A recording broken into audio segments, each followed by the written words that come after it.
es una nueva emisión de TVC4 Noticias, el informativo diario de Comarca TV, la fuerza de la voluntad. Estas son las novedades.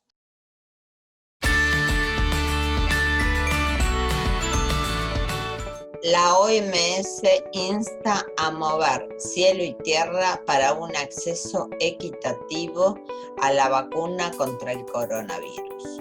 Estados Unidos lanzó el misil balístico intercontinental Minuteman III, apto para una eventual guerra con Rusia o China. Robo de bebés y dictaduras, una herida abierta en España y Argentina. Monitor del COVID-19, cifras, medidas y actualizaciones sobre el coronavirus en Argentina y el mundo.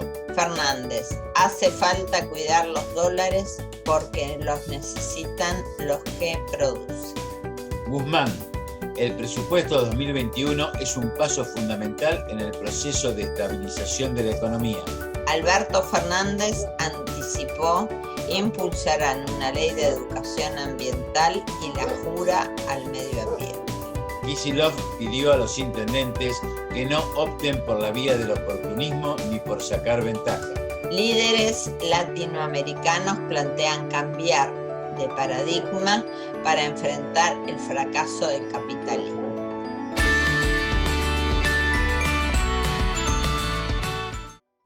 La Organización Mundial de la Salud, OMS, instó a mover cielo y tierra para garantizar un acceso equitativo a las pruebas diagnósticas, terapéuticas y futuras vacunas contra el coronavirus y pidió al mundo un enfoque común para tratar el desafío de la pandemia. It means that the COVAX facility is now open for business. These countries, plus those that will join in the coming days, will participate in the facility alongside 92 lower-income countries that will be supported in the procurement of doses.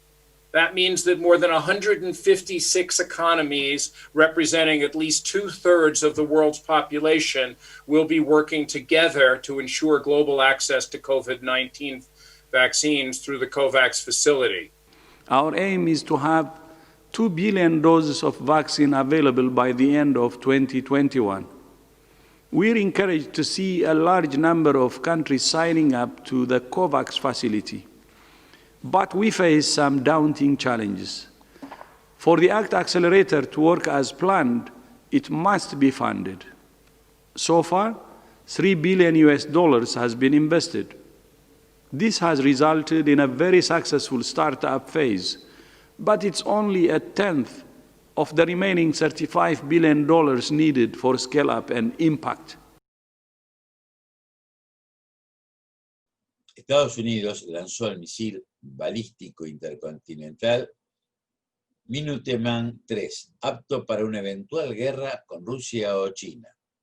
La finalidad de esta prueba, la primera de este tipo que Washington realiza este año, era alcanzar un objetivo en el Océano Pacífico ubicado en las Islas Marshall. Por el momento se desconoce si los militares estadounidenses realizaron esa misión con éxito. Fuentes abiertas indican que el ejército de Estados Unidos tiene alrededor de 450 de estos misiles, que estarán al servicio al menos hasta el año 2020. El radio de alcance de los mismos es de 12.000 kilómetros. Por su parte, Rusia ha realizado un lanzamiento exitoso de un proyectil balístico intercontinental denominado RS-24 Yards, desde el cosmódromo de Plesetsk. El 6 de febrero fue hecho el lanzamiento. El objetivo de esa prueba era confirmar las características tácticas, técnicas y de vuelo de su sistema de misiles. El Ministerio de Defensa ruso precisó que las tareas han sido completadas en su totalidad después de que las ojivas llegaran a una zona determinada en la península de Kamchatka. El pasado 15 de septiembre, el gobierno de España aprobó el anteproyecto de la llamada Ley de Memoria Democrática, que propone declarar nulos los juicios del franquismo y asigna al Estado recursos para recuperar restos de desaparecidos de las fosas comunes. En este informe especial se refieren al tema María Bueno, presidenta de Alumbra, Alfredo Serrano Mansilla, director de CELAC, y Ana Messuti, abogada de la querella argentina contra los crímenes del franquismo. Compartamos el informe. Al principio fue simplemente un pequeño presentimiento de que algo dramático y fatal había detrás de todo esto, porque no lo concebía. Aunque simplemente entró en internet cerca de 30 años después, porque le digo a mi marido que quiero recuperar el archivo de mi primer parto, de mi primera hija. Entro en internet para saber si está abierta la consulta del ginecólogo, para ver cómo está la situación, y descubro, asombradísima, que empiezan a salir supuestamente niños fallecidos en el mismo hospital donde yo había parido, y supuestamente pues en manos del mismo ginecólogo. Me fui a mi pueblo en cuestión, llevé preparada toda la documentación para registrarla en el registro de entrada del ayuntamiento del pueblo donde yo había nacido, para requerir al secretario del ayuntamiento que diera fe de que mi hija estaba en el hospital, que todo estaba normal y que no pasaba nada. Una vez hecho esto, ese mismo día me fui al cementerio y requerí al funcionario que estaba en la oficina administrativa del cementerio que me mostrara los libros de registro que tienen que estar allí. Y muy amablemente me lo enseñaron. El shock fue cuando yo empiezo a mirar la Nochebuena, el 24 de diciembre de 1981, y no hay ningún registro en el libro. Me quedé atónita.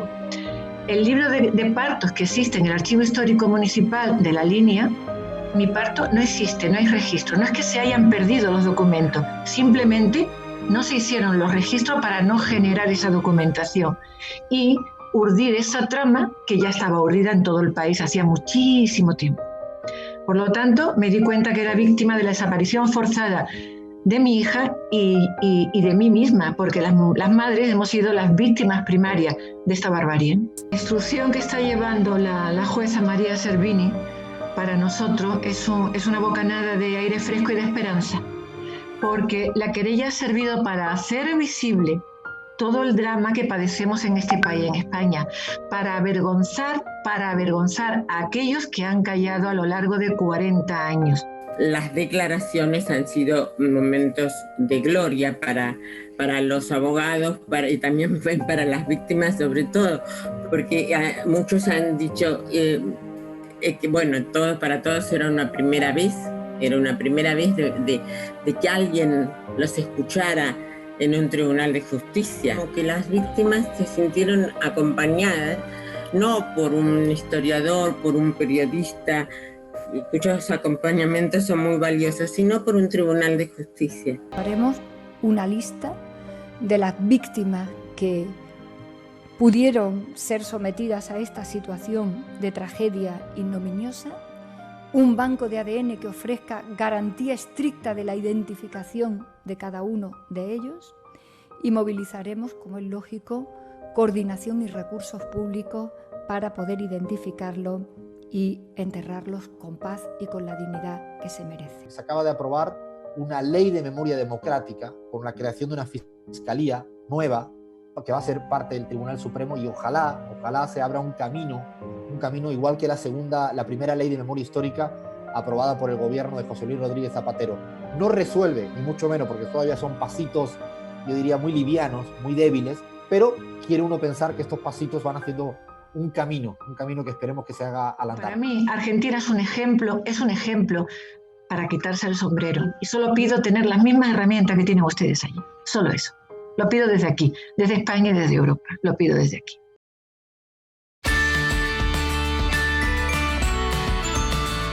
Compartimos los datos que diariamente proporciona el monitor de COVID-19, que da cifras, medidas y actualizaciones sobre el coronavirus, en Argentina y en el mundo también, porque es importante que veamos que el problema no es solamente nuestro. El presidente Alberto Fernández aseguró que en la Argentina se necesitan los dólares para comprar los insumos para la producción, y afirmó que por eso hace falta cuidarlos, porque los necesitan los que tienen que producir y dar trabajo antes que nadie. Los argentinos necesitamos los dólares para comprar los insumos que nos permitan hacer todas estas heladeras y todos estos electrodomésticos. Acá, cada una de esas heladeras tiene un 60% de producción nacional y un 40% de insumos que se importan. Y tenemos que hacer que cada vez sean menos los insumos que se importan y cada vez sea más lo que produzcamos localmente. Pero en el mientras tanto, para poder comprar esos insumos y para que toda esta producción se siga desarrollando, hace falta cuidar los dólares. Porque los dólares los necesitan los que tienen que producir y los que dan trabajo, antes que nadie. Y está claro que lo que estamos viviendo, el tiempo que nos toca vivir, es un tiempo de emergencia, es un tiempo excepcional. Ninguna de las medidas que hemos tomado en esta materia son medidas que nos hacen felices ni son medidas de las que disfrutamos. Son medidas que la coyuntura nos exige por el grado de deterioro que tenían las reservas del Banco Central cuando nosotros llegamos. Y por mucho que nos critiquen, y por mucho que mientan los diarios, y por mucho que cuestionen las cosas que decimos y hacemos, solo tenemos dos objetivos que cumplir. Para eso hemos llegado. Generar más producción y generar más trabajo. Esa será nuestra victoria. Poner más trabajo y poner más producción en la Argentina. Hemos empezado a hacerlo. Que no los confundan. Que no les hagan bajar los brazos. Estamos en un tiempo muy difícil. Los veo a todos. Para mi alegría, trabajar con todos los cuidados que tienen que tener. Con mascarillas, con tapabocas, con todos los cuidados que hay que tener. Sigan haciéndolo así, porque el tiempo de la pandemia no ha pasado. Pero estamos mucho más cerca de vivir una Argentina que es la Argentina que nos merecemos. La Argentina donde podemos trabajar, producir y donde el Estado está para ayudarlos a los que producen a que lo hagan y a los que trabajan a que progresen. El ministro de Economía, Martín Guzmán, señaló que el proyecto de presupuesto 2021 es un paso fundamental en el proceso de estabilización de la economía y subrayó la necesidad de fortalecer las reservas internacionales. El presupuesto es la herramienta más importante para la política pública, la ley de leyes, y hoy lo que estamos haciendo es presentar lo que consideramos el ancla del esquema integral macroeconómico de transición entre el lugar en el que hoy se encuentra la economía argentina y el lugar al que queremos llevar a la economía argentina. Necesitamos fortalecer las reservas internacionales, ¿sí? Y el esquema macroeconómico de transición apunta justamente como uno de sus objetivos a poder fortalecer las reservas internacionales. El presupuesto 2021 tiene como base dos principios. El principio número uno es que no hay estabilización macroeconómica que sea posible si no hay una recuperación de la actividad económica. Y en un contexto de recesión como el que estamos viviendo, esto requiere de que el Estado juegue un rol activo, central, en impulsar políticas en pos de la recuperación, en políticas que generen más dinamismo en la demanda agregada y que le genere condiciones al sector privado de más confianza en que va a haber demanda por aquello que pueden producir. El Estado y el sector privado de la mano en un proceso de recuperación en el cual el Estado juega un rol central impulsando la recuperación, entendiendo al mismo tiempo que la sostenibilidad fiscal es una condición necesaria para una economía tranquila. El presupuesto apunta a un déficit fiscal primario de 4,5% del producto, que es un nivel que consideramos adecuado en el contexto de las restricciones que enfrentamos para apuntar a una recuperación sostenible de la actividad económica y del empleo, para fortalecer la inversión pública en áreas que consideramos estratégicas y que es compatible con transitar hacia un sendero de estabilidad, hacia un sendero en el cual el crecimiento se pueda sostener en el tiempo. Planteamos aquí 6 pilares que son los de infraestructura productiva y vivienda, innovación y desarrollo, salud pública, educación y conectividad, inclusión social activa y género y diversidad. El año 2021 será la primera vez en la historia del país en la que el presupuesto tenga perspectiva de género. Será así, el presupuesto contiene una metodología que permite visibilizar las acciones que realiza el gobierno para ir cerrando las brechas de desigualdad en la dimensión género. Y esto también se ve reflejado en los números, pasa de 436 millones en el año 2019 y 713 millones de pesos en el año 2020 a 6.205 millones de pesos en el año 2021. Discutir con seriedad, con responsabilidad y de una forma civilizada nos va a hacer bien. Nos va a hacer bien como país. La grieta cuesta. La discusión incivilizada sobre la base de la grieta tiene un costo. Tiene un costo económico, tiene un costo para la vida de la gente, un costo en términos de ansiedad y todo lo que eso genera. El presidente Alberto Fernández aseguró que la pandemia nos demostró lo nocivos que fuimos los seres humanos con el medio ambiente.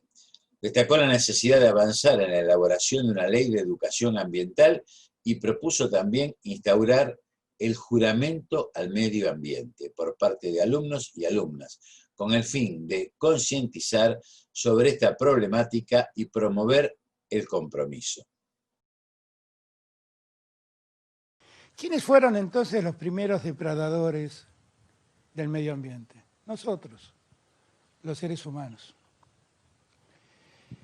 Y creo que la pandemia nos ha servido para darnos cuenta de la dimensión de cómo lo depredamos. Y si somos seres inteligentes, como decimos ser, y pareciera ser que es eso lo que nos diferencia de los animales, nosotros no podemos seguir repitiendo esta historia. Porque repitiendo esta historia lo único que vamos a hacer es terminar de consumir nuestra casa común, en perjuicio de lo que nos sucedan. Y no tenemos ningún derecho a hacer semejante cosa. Es un cambio de cultura.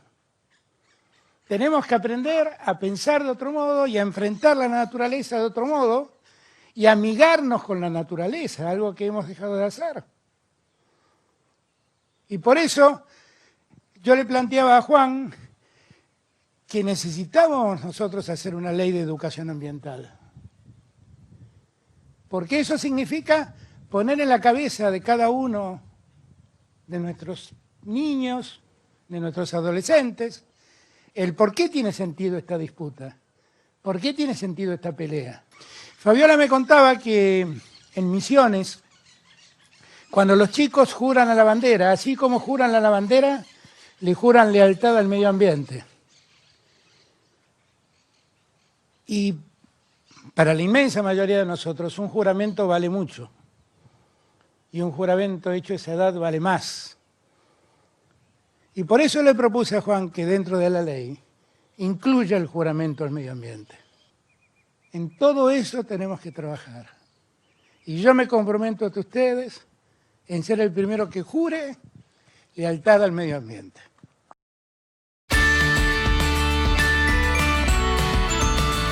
El gobernador bonaerense Axel Kicillof le pidió a los intendentes que no opten por la vía del oportunismo ni por tratar de sacar ventaja. Y advirtió que el 2020 no es un año electoral, sino para trabajar en función de afrontar la pandemia de coronavirus. Yo les pido encarecidamente que cuando esto ya vemos el horizonte donde podemos encontrar una respuesta y una salida, la verdad que no, les pido por favor que sigamos trabajando en un año de pandemia, no en un año electoral, que nosotros no lo hemos hecho, les pedimos a ustedes que no opten por la vía del oportunismo, de tratar de sacar ventaja. Hemos trabajado muy bien, están todos abiertos los teléfonos, no hace falta comunicarnos por los diarios para ver cómo seguir con esta etapa que también va a ser muy difícil, donde todavía la pandemia está. Con el coronavirus nunca se sabe. Lo que sí les quiero pedir es que no es momento ni para vivos, ni para pícaros, ni yo lo pienso hacer de esa manera, ¿eh? Creo que hay que seguir trabajando mancomunadamente.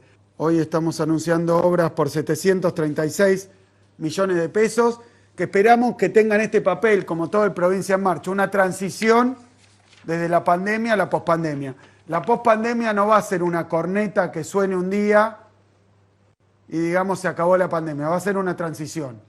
Y por lo tanto, una construcción que tenemos que hacer también entre todos. Tenemos esa misión en esta transición de la pandemia a lo que va a ocurrir después, que es poner nuestra provincia en marcha. Así que un día en el que anunciamos importantísimas obras, como lo queremos hacer, trabajando coordinadamente la provincia y los 135 municipios que la componen.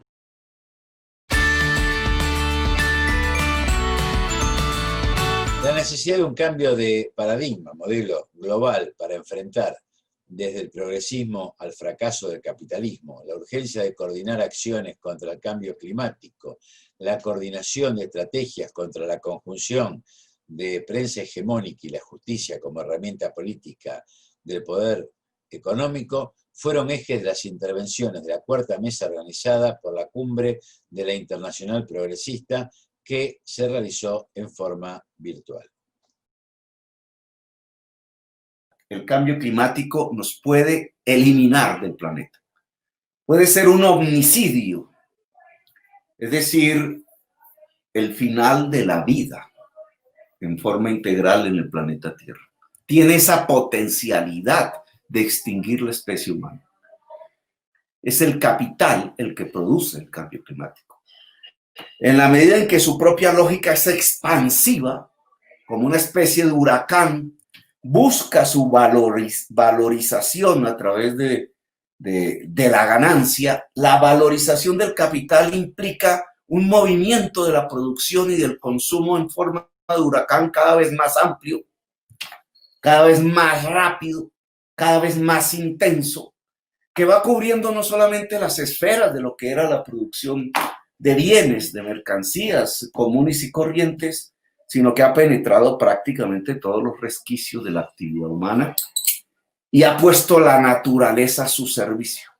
Nosotros sí realmente, al margen de ver lo que ocurre en varios países de América Latina, donde la derecha utiliza la judicialización para poner en el banquillo del acusado a todos aquellos que han osado, entre comillas, disputarles y ganarles el poder en las urnas y demostrarles que hay un mejor gobierno cuando se gobierna para el pueblo, cuando se gobierna para mejorar la calidad de vida de los más necesitados.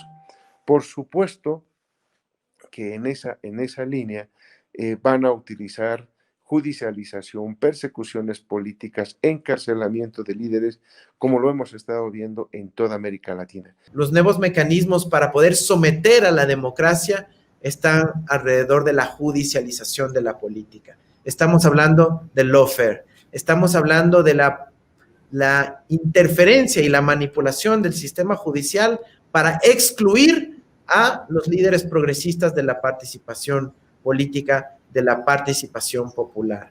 Estamos muy alertas ante eso. Creo que tenemos que aún profundizar más en los estudios, en la teorización y en la praxis de lo que significa la judicialización de la política y el lawfare y cómo garantizar que nuestras democracias sigan siendo democracias plenas, democracias verdaderas y que no amenacen a los procesos democráticos, a las fuerzas progresistas a nivel planetario. Nosotros creo que en este momento tenemos que planificar como Internacional Progresista grandes gestos de justicia social y para eso es imprescindible que tengamos y hagamos y exijamos grandes gestos de justicia fiscal. ¿Quién paga la cuenta de la pandemia? Es un imperativo ético que la paguen los que más tienen. En América Latina nosotros estamos sufriendo un cambio muy importante de paradigma. Lo mencionó Andrés Arauz, verdaderamente estamos viviendo un plan Cóndor 2 sistemático, una matriz sistemática. Necesitamos un plan, necesitamos una campaña mundial, necesitamos una visión común para el postcapitalismo. Hoy Yanis Varoufakis en la conferencia inaugural dijo que el capitalismo no es compatible con la supervivencia humana, y esto lo dijo Gustavo hoy acá también muy temprano. El capitalismo está incendiando el planeta. Y llegamos al cierre de este noticiero. Y como habitualmente decimos, recordemos que la pandemia afecta al mundo. Pone en evidencia que entre todos tenemos que ocuparnos de sostener la vida, la propia y la ajena, respetando los consejos médicos para evitar que se expanda, que nos contagie. No lo neguemos. No se trata de una cuestión de libertad individual, de economía o partidaria. Es un tema de salud pública que exige nuestro compromiso, nuestra solidaridad. Como los más calificados infectólogos sostienen, es una enfermedad nueva y hasta ahora la única vacuna es evitar ir a buscarla, contagiándose y contagiando a los demás. No te confundas, no te dejes engañar, no la vayas a buscar, no la lleves a tu vida, a tu casa, a tu edificio, a tus vecinos, a tus seres queridos. Cuídate, cuídame, cuidémonos.